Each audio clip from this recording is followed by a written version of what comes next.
Assalamualaikum warahmatullahi wabarakatuh. Alhamdulillahilladzi hadana lihada wa ma kunna linahtadi laula an hadanallah. Segala puji bagi Allah yang telah memberikan kepada surga ini, dan sekali-kali kami tidak akan mendapatkan petunjuk kalau Allah tidak memberi kami petunjuk. Alhamdulillah, kita panjatkan kepada Allah Subhanahu wa Ta'ala yang telah memberikan kenikmatan hidup kepada kita semua, sehingga kita bisa dipertemukan kembali walaupun lewat online. Dan tak lupa sholawat serta salam kita sampaikan kepada Nabi kita Muhammad SAW. Semoga kita kelak dapat syafaat darinya. Allahumma sholli ala Muhammad wa ala ali Muhammad. Assalamualaikum ya Rasulullah.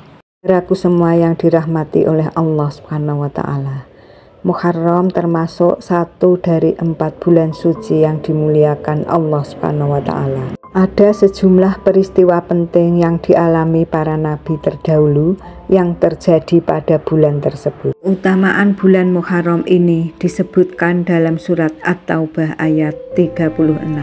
Allah Subhanahu wa Ta'ala berfirman, artinya, sesungguhnya jumlah bulan menurut Allah ialah 12 bulan, sebagaimana dalam ketetapan Allah pada waktu Dia menciptakan langit dan bumi. Di antara ada 4 bulan haram, itulah ketetapan agama yang lurus.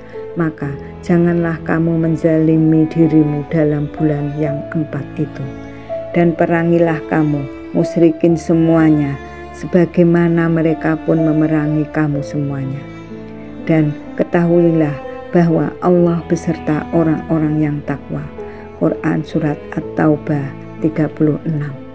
Itu Rasulullah SAW juga bersabda dalam satu hadis yang berbunyi, sesungguhnya zaman telah berputar sebagaimana keadaannya pada hari Allah menciptakan langit dan bumi. Dalam setahun ada 12 bulan, darinya ada 4 bulan haram. 3 diantaranya adalah Zulqaidah, Zulhijjah, dan Muharram. Kan Rajab adalah bulan Muhdhar yang terdapat di antara Jumada Tsani dan Sa'ban. HR Bukhari dan Muslim. Disebut Syahrullah yang artinya bulan Allah yang sunyi. Pada zaman dulu, masyarakat Arab dilarang berperang karena sucinya bulan tersebut. Oleh karena itu, bulan Muharram dinamakan Syahrullah al-Ahzam yang artinya bulan Allah yang sunyi. Disebutkan dalam sebuah hadis, bulan Muharram juga menjadi bulan di mana Allah Subhanahu wa Ta'ala melipat gandakan amalan seseorang. Hadis ini bersumber dari Ibnu Abu Bakrah.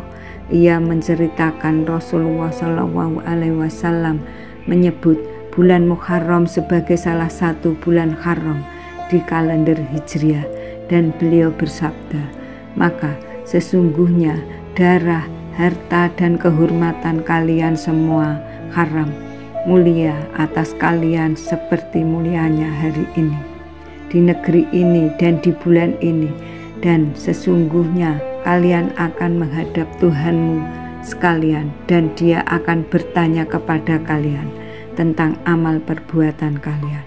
HR Bukhari dan Muslim. Itu Muharram juga menjadi bulan yang baik untuk berpuasa setelah bulan Ramadan. Hal ini bersandar pada hadis yang berbunyi, Harullahil Muharram wa afdhalus sholati ba'dal fardhah.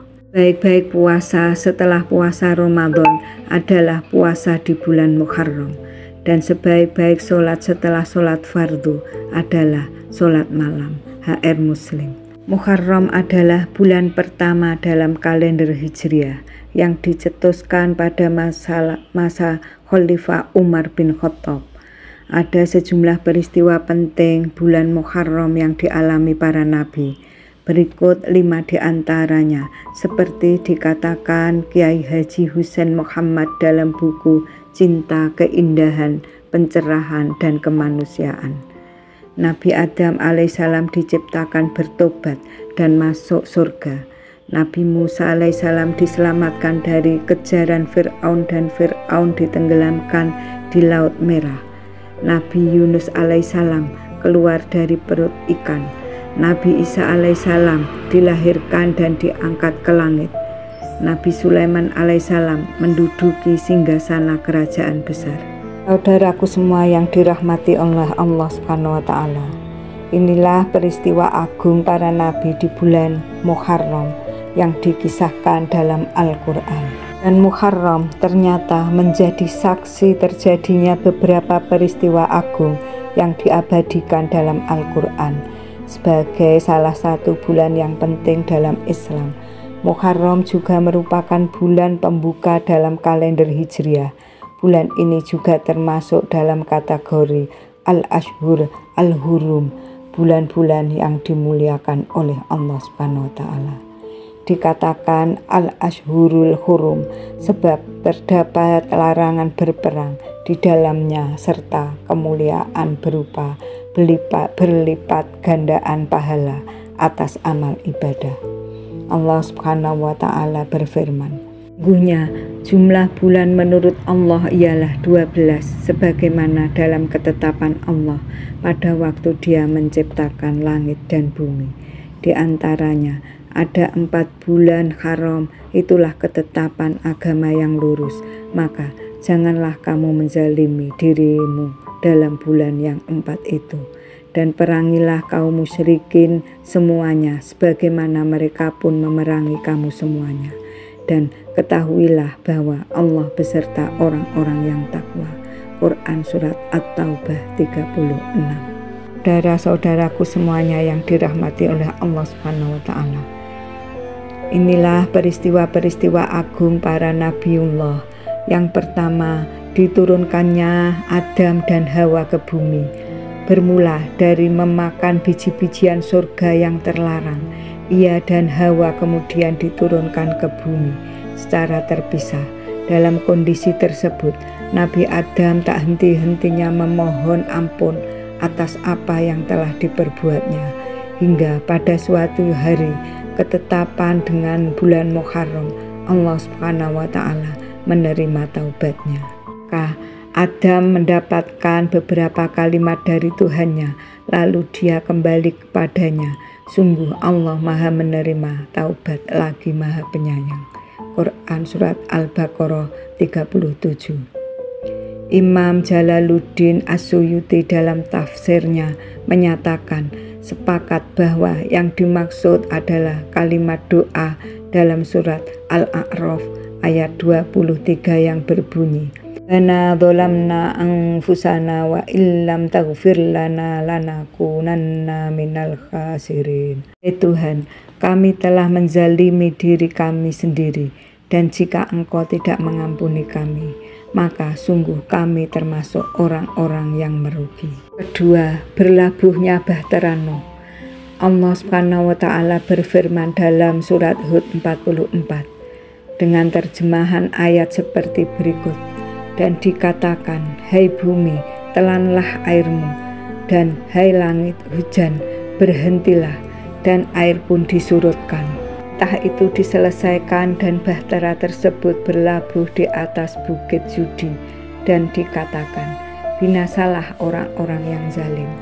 Setelah terombang-ambing di tengah-tengah banjir bandang selama 6 bulan lamanya, Allah menyelamatkan Nabi Nuh dan kaumnya yang berjumlah 80 orang dan berlabuh di sebuah gunung yang oleh Al-Quran disebut Gunung Judi.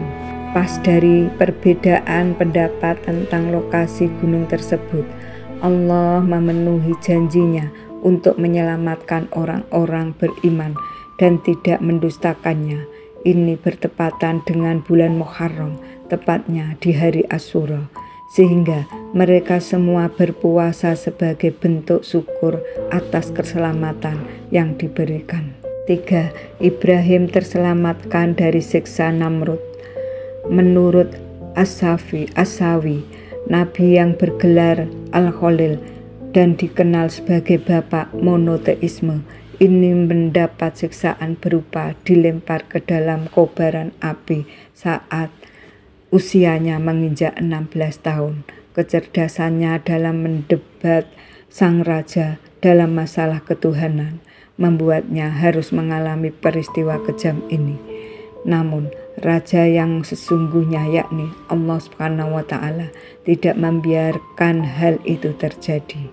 Allah berfirman, "Hai api, jadilah dingin dan jadilah keselamatan Nabi Ibrahim alaihissalam." Quran Surat Al-Anbiya 69. Keempat, bebasnya Nabi Yusuf dari penjara. Kisah tentang perjalanan hidup Nabi Yusuf ini diceritakan secara panjang lebar dalam surat Yusuf. Ia yang menjalani hidup bertahun-tahun di dalam penjara karena tuduhan hina. Oleh Allah akhirnya dibebaskan dan diangkat pada kedudukan yang tinggi sebagaimana yang tertuang dalam surat Yusuf. Raja berkata, "Bawalah Yusuf padaku sebagai orang yang rapat kepadaku." Maka tatkala raja telah bercakap-cakap dengannya, ia berkata, "Sungguhnya kamu mulai hari ini menjadi seorang yang berkedudukan tinggi, lagi dipercayai di sisi kami." Surat Yusuf 54. 5. Nabi Yunus berhasil keluar dari perut ikan. Allah berfirman, "Maka kami telah memperkenankan doanya dan menyelamatkan daripada kedukaan. Dan demikianlah kami selamatkan orang-orang yang beriman." Quran Surat Al-Anbiya 88. Saat berada dalam kegelapan malam, lautan dan perut ikan, Nabi Yunus berdoa seraya menyesali perbuatannya. "Kami pergi dari kaumnya tanpa izin dalam keadaan marah." Allah menunjukkan kekuasaannya dengan memasukkannya ke perut ikan. 6. Sembuhnya Nabi Ayub dari penyakit. Allah memberi cobaan Nabi Ayub berupa penyakit yang menyebabkan orang-orang di sekitarnya pergi meninggalkannya, termasuk keluarganya sendiri. Ia berkeluh kesah kepada Allah atas apa yang menimpanya. Lalu Allah mengabulkan doanya dan mengembalikan apa yang telah pergi sebelumnya. Kisah ini juga tertuang dalam surat Al-Anbiya yang berbunyi, "Maka kami pun memperkenankan seruannya itu, lalu kami melenyapkan penyakit yang ada padanya, dan kami kembalikan keluarganya kepadanya, dan kami lipat gandakan mereka sebagai suatu rahmat dari sisi kami, dan untuk menjadikan peringatan bagi semua yang menyembah Allah." 7. Keberhasilan Musa dan kaumnya dari kerajaan Fir'aun dan bala tentaranya. Allah memberi Nabi Musa mukjizat berupa tongkat yang dapat membelah lautan agar ia dan kaumnya Bani Israel bisa keluar dari kezaliman Fir'aun dengan membawa rombongan yang banyak hingga berjumlah ratusan ribu seperti keterangan dalam Hasyiyah As-Sawi. Nabi Musa sempat merasa pesimistis mereka bisa bebas dari kerajaan Fir'aun. Namun Allah meyakinkannya lalu menyelamatkan ia dan kaumnya. Firman Allah Subhanahu wa Ta'ala, "Dan kami selamatkan Musa dan orang-orang yang menyertainya semuanya." Quran Surat As-Su'ara 65. Wallahu a'lam bishawab. Kurang lebihnya saya mohon maaf yang sebesar-besarnya. Allahumma inni as'aluka ilman nafi'ah wa rizqan thayyiban wa amalan mutaqabbalan. Astaghfirullahaladzim. Subhanakallahumma wa bihamdika asyhadu an la ilaha illa anta astaghfiruka wa atubu ilaik. Assalamualaikum warahmatullahi wabarakatuh.